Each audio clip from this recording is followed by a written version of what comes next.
Not even yesterday, people were so excited, so happy. The new leadership at Xbox is so great. They're gonna do everything right. They just said that they're gonna fix everything.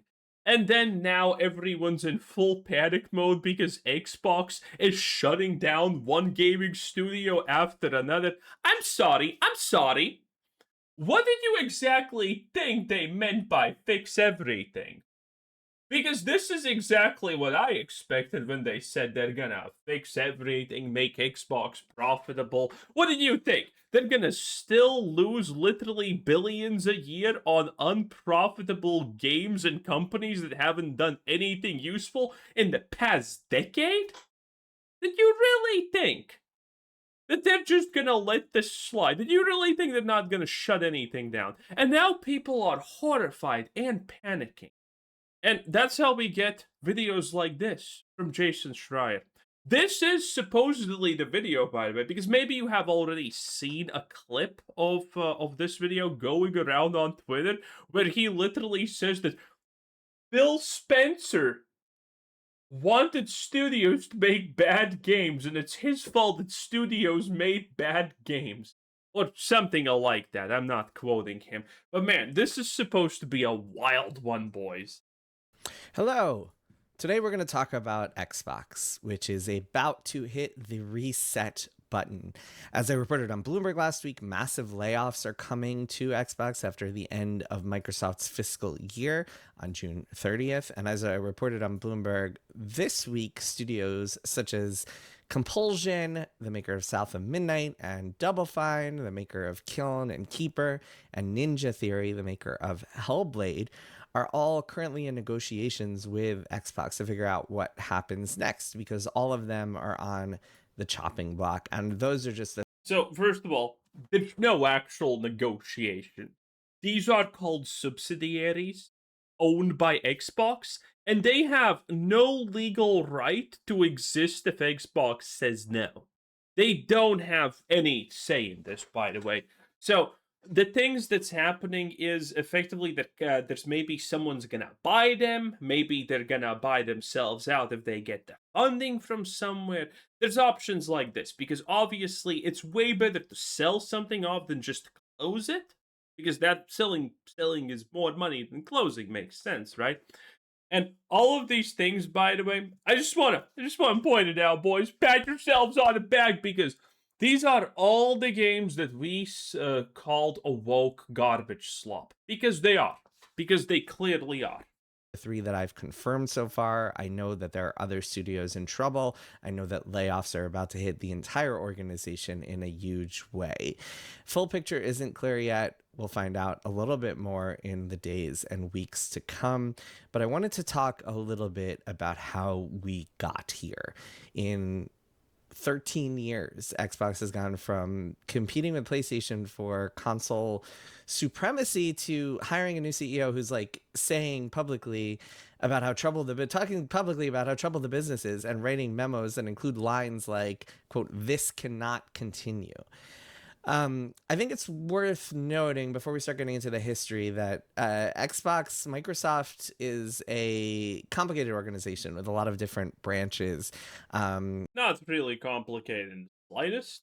And within Xbox, you have a lot of these different tentpoles. You have hardware, you have software, you have services, and those are all three different businesses with kind of competing models, and sometimes they're at odds with one another. What's good for the Xbox as a platform might not necessarily be good for Xbox games and the studios that are making them. This is true of a lot of companies, but it's even more pronounced at Microsoft, where people are incentivized to stay in their jobs for as long as possible and to make sure that they are seen as doing a good job and make sure. Okay, this is not 100% right, but this is as right as you honestly kind of need it for it to be for an average conversation. But keep in mind, this is Jason Schreier, the guy who has, I don't know, worked in this industry for what, 10, 20 years, relic.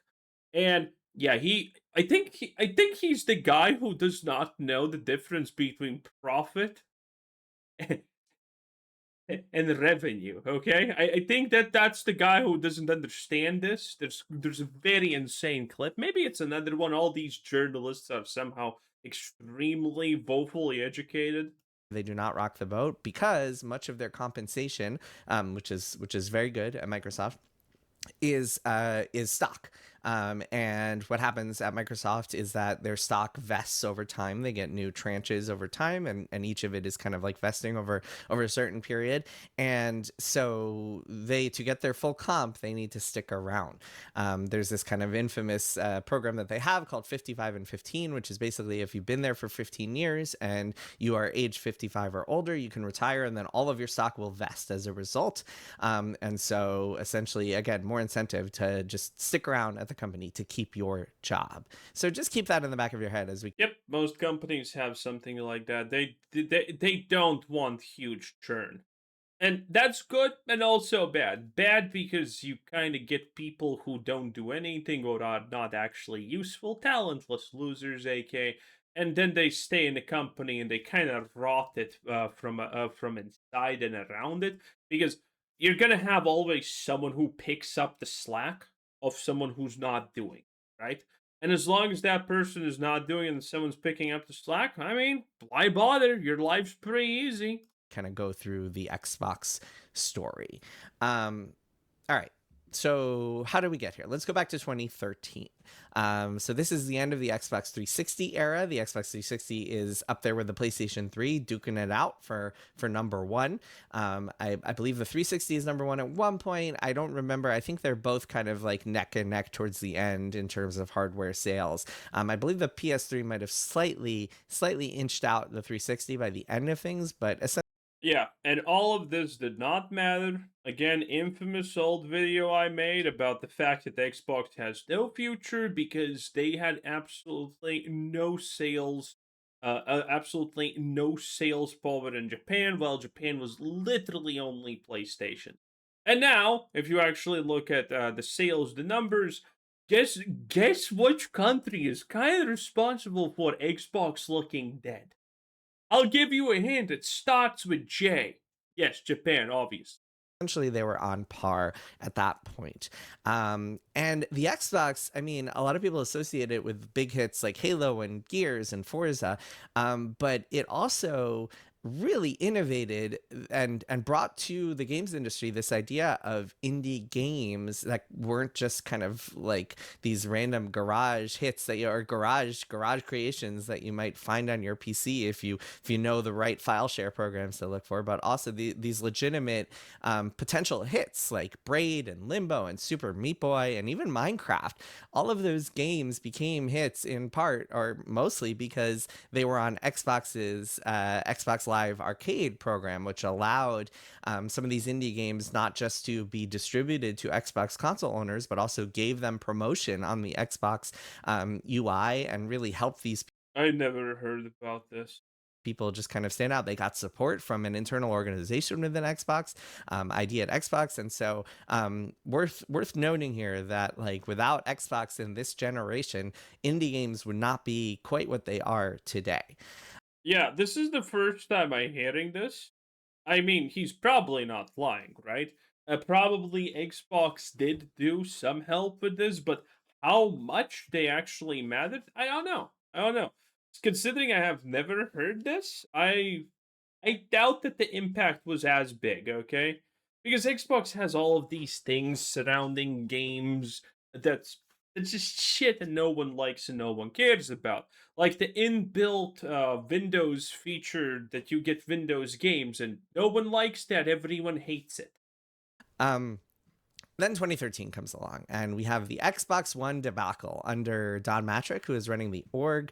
The idea of the Xbox One, the next console, was not just to be a gaming platform, but also an all-in-one entertainment machine.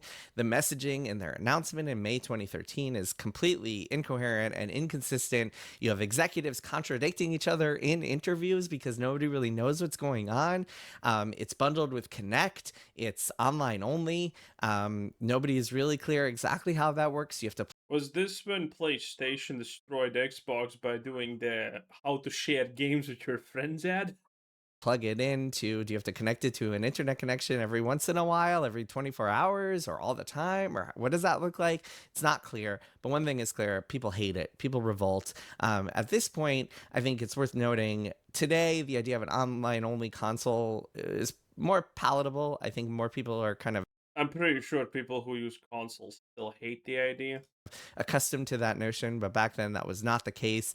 People did not have quite the same internet infrastructure that they do today, and this idea of not being able to own your own games, which was a huge part of it. A huge part of this, by the way, a little bit of quick context here is that at this point, used games were seen as the boogeyman for the video game industry, and a lot of game companies wanted to go to digital. They wanted to find ways to make it so you couldn't just buy a game and then trade it back into GameStop and allow GameStop to sell your used game to other people. This was seen as a big problem for gaming back then. Anyway, so Xbox One is announced. It's a debacle. About 1 or 2 months after, 2 months, I believe it was July of 2013, they reverse course on the online only thing and say, actually, we're going to make this so you can play it offline. Don't worry about the online stuff. Eventually, they get rid of Don Matrick during this period, but it's kind of too late to recover. And one of the biggest problems is still intact, which is that the Xbox One is still sold with the Kinect bundled in. The Kinect, for people to remember, is the kind of the body motion sensing device that Microsoft used to manufacture and had its pros and cons. The cons were it was spyware. It was literally used to spy on you, by the way. Good shit. And so as a result of that, the Xbox One was sold for $500, whereas the competing PlayStation 4, which came out around the same time, November of 2013, was sold for $400. With that, the console war was essentially over. The next year, they wind up detaching the Kinect and selling the Xbox One for $400 to try to compete, but a little bit too little, too late. So Phil Spencer takes over. Phil Spencer takes over in 2014. He's a Microsoft lifer, been there for like his entire life. It was the only job he had was being at Microsoft, and he is kind of seen as he's well liked, he's gregarious, he's amicable, and he is seen as someone with a vision for what Xbox could look like 1 year, 5 years, 10 years down the road. One of his first big bets in the 2 or 3 years after he takes over is this initiative called Xbox Game Pass that they see as their version of Netflix for gaming. And Phil Spencer, I think, pretty wisely recognizes that as production costs keep going up, the volatility of the games industry just keeps increasing. And so you need to sell more and more copies to get a hit. This is becoming a problem for Microsoft. And so why not take after the software initiatives within the org and get people on a subscription, get a stable source of recurring revenue, get people paying $10 a month and just continuing to do so. This is also a time when, like Netflix, we're seeing the rise of streaming services. By the way, if you're wondering why we have so many major problems in the games industry, and pretty much honestly any industry at this point, is because of the subscription model to a certain degree. It has its benefits, surely, but it also has major drawbacks, as in, well, there's only two ways to increase the money you're getting from a subscription service. And you always need to increase that money you're getting from a subscription service. It can't stagnate, right? So the two obvious ways are increase the people who use your service, which at some point is easy, but at some point inevitably it becomes really hard. That's why we have everything as an Xbox. That's why we had the push to get women into gaming and all of this shit. Okay, didn't work out, needless to say. Turns out a woman that has once in her life in the past 5 years accidentally clicked on the Farmville icon is not exactly a gamer and part of your audience that buys shit on average. I mean, shocking stuff, I know, but that's real life for you, boys. And, well, the other one, raise prices. So, by the way, currently, I said this is going to be a major disaster for Xbox. Things are going to get way worse than they are now, because Ashish Sharma is trying to regain the audience that has been lost over the years. That's why she's saying, "Oh, Xbox is going to be less expensive." Blah blah blah. She's trying to get people back in. Okay, but when she gets people back in, if it even works, then the second thing that comes is we're back at square one, where the prices just increase constantly. That's how this works. There is no other outcome possible for this whole situation. And that's the problem. This is why it's going to be worse for Xbox. And also, at the current situation, PC has won. The new Xbox, the whatever the fuck it's called, is going to be an extremely overpriced PC. Because you're not just you're paying extra for the Xbox brand of PC. So everything is overpriced. Typically, pre-built PCs are obviously already overpriced, but the Xbox One is gonna be way over fucking priced. And then people are slowly, and when it's overpriced, it's gonna be like people are gonna understand. Wait, why do I need to buy an Xbox One if I can just buy something else? And I don't need to fucking deal with Xbox garbage inbuilt AI and things like that. It's gonna get so much worse for Xbox very, very soon in years. Services in film and TV. So it seems like a viable business model, and Phil Spencer sees this as the kind of the North Star for Xbox at this point. Game Pass launches in 2017. Soon it's getting day one versions of every Xbox game.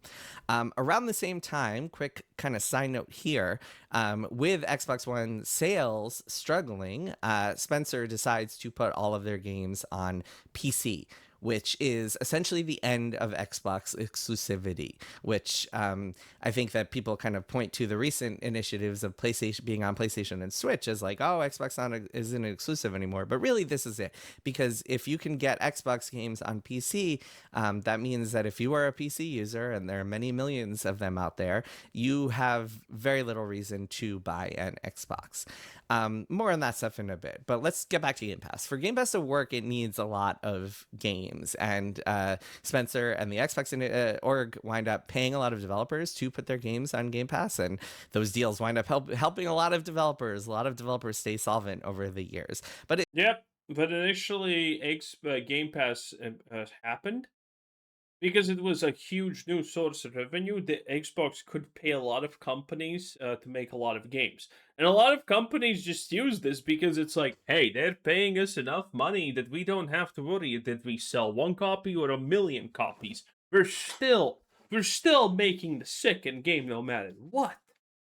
So that was something that did irreversible damage to the industry. it's not enough, and Spencer wants a way bigger back catalog, and just he wants hundreds of games on there, because the only way for a Netflix of gaming to work is to have a huge catalog of software out there. So he goes on a shopping spree, and that is in part buoyed by the success of the big 2014 acquisition that Xbox made, which was Minecraft and Mojang, which is for $2.5 billion and worked incredibly well. I mean, Minecraft is still, to this day, many years later, it's still one of the biggest games in the world.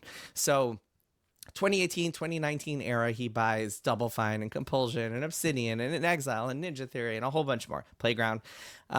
And then in 2020, Xbox buys ZeniMax, the company behind Bethesda, for $7.5 billion, which gives them access to franchises like Fallout and Elder Scrolls and Doom.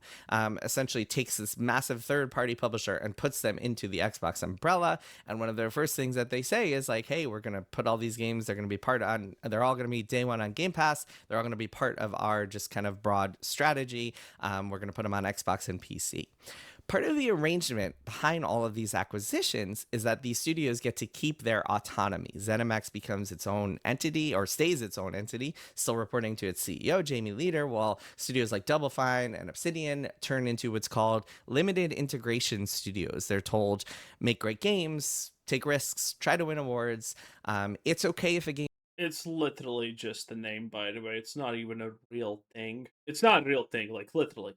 This is not like a company style. It's just a management style. isn't a huge hit, because it can still be useful to Xbox as part of this broad strategy to get games on Game Pass. So Double Fine might be a perfect example of that. This is an independent studio in San Francisco that has been around for many years. It's one that you might know well if you've watched the Double Fine documentary series, including Psychodyssey, about the making of Psychonauts 2, which once again, I will say, Double Fine was a Vogue studio that worked with Anita Sarkeesian to make Psychonauts 2, and it's axed. I wonder why. By the way, all of these studios were Vogue, and all of them also worked with Sweet Baby and Anita. Great stuff. Cannot recommend enough if you want to understand how games are made and get a little glimpse behind the curtain into the messy development process. So please go watch that. But yeah, so these guys, I mean, Double Fine is an example of a studio that like has kind of survived but never really had a huge hit. It's not the type of studio you buy if you want extreme profitability, if you want Call of Duty level numbers. We'll get to that. So that's not the mandate. The mandate is like, you can be successful at the studio as long as you are making a game that contributes to the overall value of Game Pass, which is our main mission. At the end of 2020, around the same period, Xbox launches the Xbox Series X and Series S. One is more powerful, one is more affordable, and the idea is hopefully get back in the hardware race after really. Yeah, and this is where everyone understood that consoles are dead. Because no one wanted to buy the new generation of consoles because the last generation of consoles had everything you wanted and more. So they needed to force people to buy the new garbage consoles, and I mean, it's pretty much over from there. Losing this Xbox One generation, because at this point Xbox hardware sales have truly kind of fallen off a cliff. The PlayStation is outselling it 2-1 by many estimates. We don't know the real numbers because things have gotten so bad that Microsoft decided to stop reporting Xbox sales numbers, Xbox hardware sales numbers, which one rule of thumb in the games industry is that if you've sold well, if you're doing well, you share numbers. If a game. Yep, I've been saying this for a long time. If someone's doing well, they're giving you numbies. If someone's doing poorly, oh boy, not really. Does not share sales numbers, chances are it is not delivering. And if they're sharing player numbers, then you know that the sales numbers are bad. The expectations that people were hoping for. But one of the problems with the Xbox Series, other than just kind of losing a lot of people to PlayStation over the last generation, one of the problems is that it doesn't have a killer app, because the new Halo game, Halo Infinite, which was planned for launch, is delayed to fall 2021. It is having all sorts of development issues. That's a story for another. Is Halo completely cooked and vogue by that point? Because I'm not a Halo guy. I don't know. Other day, and man, I talked about budgets on a previous video. Maybe one day I'll talk a little bit about Halo Infinite and its challenges and its budget. The budget behind that game is I think larger than most people would ever even guess. That game winds up coming out in fall of 2021, and I think has a kind of strong start, but like ultimately winds up disappointing players. Again, story for another time. So it's 2021. Xbox hardware sales are not where they need to be. It's initiatives like cloud, which is the idea that like you could stream a game to a device and play it using Microsoft's servers, and so you don't need to buy an expensive piece of hardware to play it. That initiative has not really taken off in a big way. Oh boy. Game Pass has done fairly well, but subscriptions have kind of plateaued. There isn't a ton of growth in it. Yeah, and this is where we got the increase in price once, twice, and there you go. COVID has led to a lot of big gaming growth.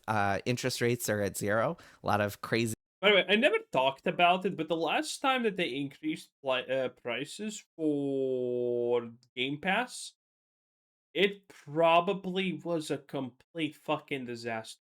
I'm assuming they lost at least 5 times more people than they expected. Because in companies, price and users are, they're two variables that depend on each other a lot. And there are ways to increase your revenue, increase your profits and money flow by manipulating them. And you can do it by increasing prices and reducing users. And you can increase users and by reducing prices. And it's a simple math equation, honestly. If you can sell 10 copies of something that costs $10, if you bump up the price to $15 and now you're selling to 8 people, congratulations, you just made a lot more money than previously. Impressive. And it's less expensive cost wise for you also, because you have to deal with less people now. That's great. You can also do it the other way around. For example, if you previously you sold 10 copies for $10, but now you lower it to $9, but now you are selling, I don't know, like how many copies, 20 copies, which is rarely it happens. That's typically called user acquisition, but there's also this. It theoretically can happen, even though I don't know if we've have for decades lived in a world where this no longer is a real thing. That does happen, but it's technically there for the old timers, okay? And my suspicion of what happened with the last round of increases for the Game Pass is that they probably expected to lose like 10% of the Game Pass audience, but gain like, 20 or 30% more revenue because of the price increase. But what in reality happened is that they lost like 30 or 40 or how many percent of people who actually used Game Pass before. And that is a disaster because then your money just collapses. And this is why they're trying to regain people. This is why they are so aggressively pushing with Asha Sharma to get back people into Xbox in general, because that number was probably devastatingly bad. The acquisitions going on, and Phil Spencer takes a big swing. Activision Blizzard at this point is facing a lot of turmoil. It's dealing with misconduct lawsuits and a lot of exposés written about it. And Phil Spencer Bobby! Based man Bobby! What an absolute G! He was holding Activision Blizzard together for so long, and now look at it.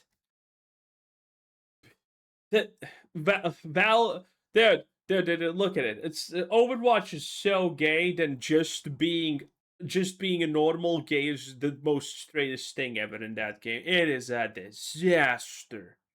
They have literally non-binary characters now that it is. Oh boy. decides to buy it for nearly $70 billion, the equivalent of 28 Minecrafts, in a deal that is announced in January of 2022. So there are a few reasons that this deal makes sense from Xbox's perspective. Call of Duty is one of the biggest franchises in the world, and it could be a huge growth driver for Game Pass. You get the new They fucked it up so bad. Call of Duty as day one on Game Pass every year. You get a lot of people subscribing to Game Pass for that. Blizzard isn't quite what it used to be. You can read that story in Play Nice, the book that I published a couple of years ago. But it still has killer franchises: Diablo, Overwatch, and World of Warcraft. Diablo is a failure. Overwatch has been. Overwatch is a ghost of what it honestly was, and it's all thanks to Blizzard's decision making. World of Warcraft retail is literally just a giant non-binary gay story of whatever the hell. Like, people have checked out hugely. And Blizzard in general is trying to make itself into a girl brand. And it's theoretically working because there's way more women now playing the game than there were previously. But that's not exactly because women suddenly decide, oh, I'm going to play World of Warcraft. I'm going to go raid with the boys. No. That's because men left and women stayed. It's actually insane. I actually wanted to do a video about this, but if you know a woman who plays World of Warcraft, then you kind of ask them questions about the reasons why they do it and what they like about the game. It's none of the things that Blizzard is aiming for. I mean, that is a whole fucking video of itself. I'm gonna do it someday. But I mean, women who play World of Warcraft, the reason the stuff that they like about World of Warcraft is literally Arator because he's hot. En masse. This isn't a en masse opinion. They literally do not give a shit about the story in general. They're like, oh, undead, holy undead. That's that light forged undead. That's kind of neat. They don't really care. That's the en masse. This is the opinion. So everything Blizzard is doing for World of Warcraft to garnish a more female audience because it's untapped and amazing and saves gaming and shit. None of that is working. It's an insanely bad situation. Was and remains a guaranteed moneymaker, so that's always a good investment. Activision Activision Blizzard also owns King, the makers of Candy Crush, which gives Xbox a presence on mobile that it never had before. I think Xbox is looking at mobile as a growth opportunity at this point. Mobile's a really Yeah, Diablo Immortal is outperforming Diablo 4 like hell. It's getting 100 million times more better updates. tough market to get into and to find success in, but Candy Crush is one of the games that has found success over the years. So that's a good investment. Yes, women play Candy Crush, by the way. My cousin plays Candy Crush. That's it. That's that. Candy Crush, and she used to play The Sims. There you go. And she drools over the Lobo. I'm not joking. It is what it is. It is what it is. Now, I won't get into all the nitty gritty of the regulatory process, but essentially it was a very messy battle that wound up taking 18 months to close. The deal was announced in January of 2022, and it didn't close until October of 2023. And during that period of time, the climate changed quite a bit. All of that COVID growth went away and started sputtering, and it became clear that the video game industry was not going to see double-digit growth again. Roblox started exploding. A lot of other service initiatives did not fail. AI began to take over. ChatGPT launched in that same around this time that the Activision deal closed and became this sensation, this kind of cultural phenomenon. And companies, including Microsoft, were looking over and saying, how about this AI thing? And I wonder, after that 18-month messy process that really led to a lot of problems, I wonder how many people at Xbox were still thrilled about that particular acquisition. Because around then is when Microsoft began to issue a new mandate to Xbox. Microsoft, its CEO, its CFO, they began to put on a little bit more pressure than there had been on Xbox before. Suddenly, it became all about profitability.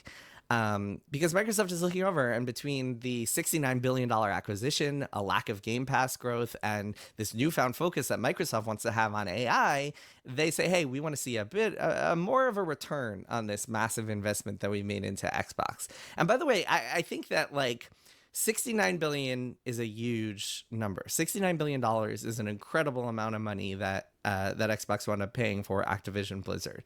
But that True. Arguably stupid, arguably still better than buying Starfield for $8 billion. that's just the start.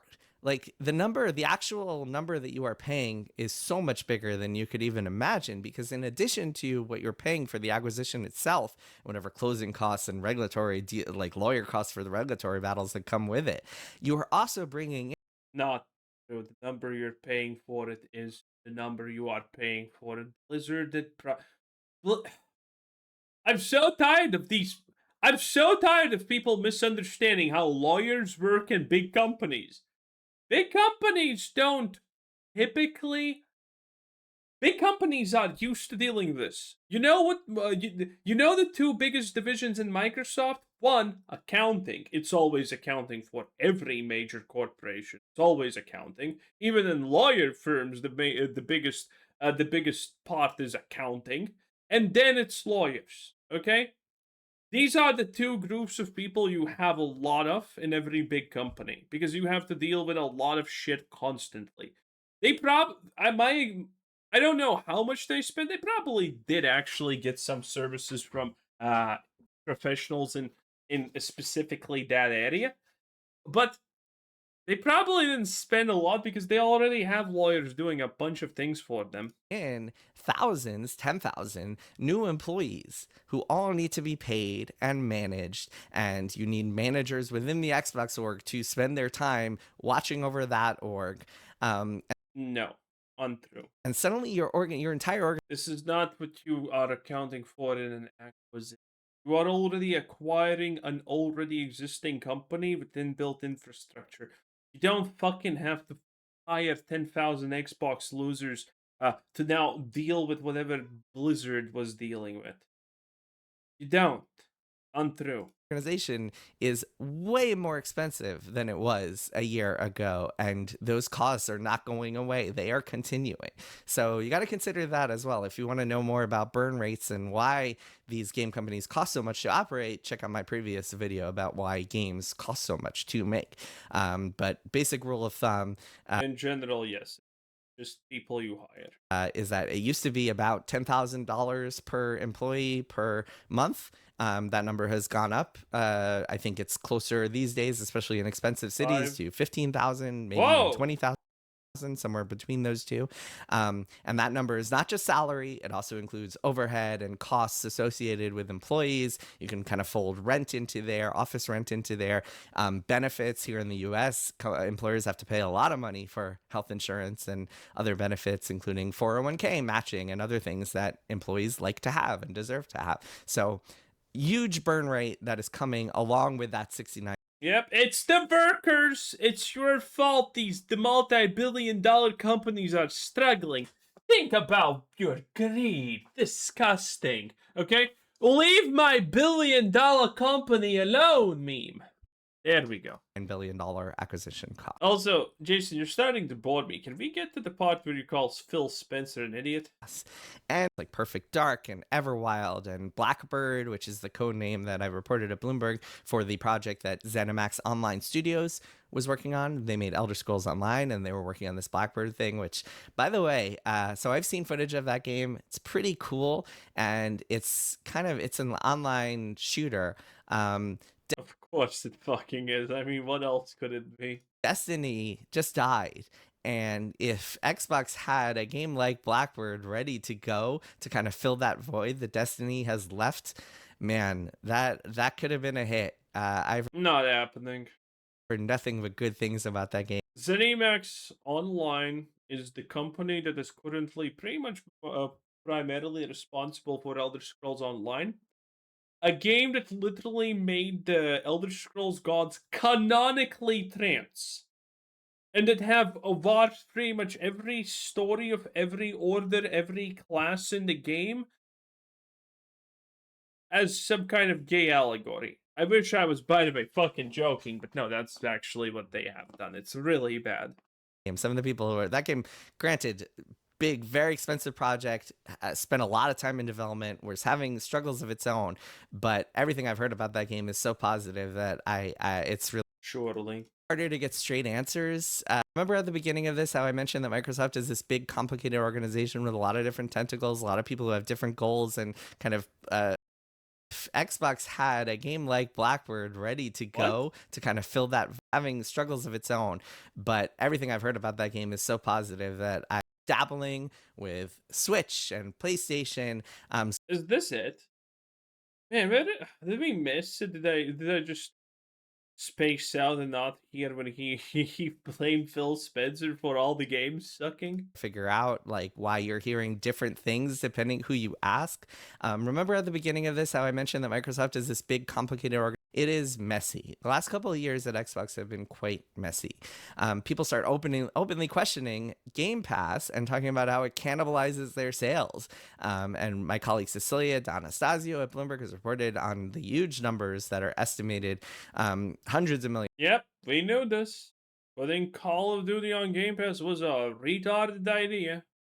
That were estimated to have been lost on Call of Duty by putting that on Game Pass, because when you put a game on Game Pass, you are losing a lot of money as a result, even though you are like I said, different orgs have different, within the organization, different groups have kind of competing goals. And so what might be really good for the Game Pass folks and for subscriptions there might not be so good for individual studios and the revenue brought in from individual games.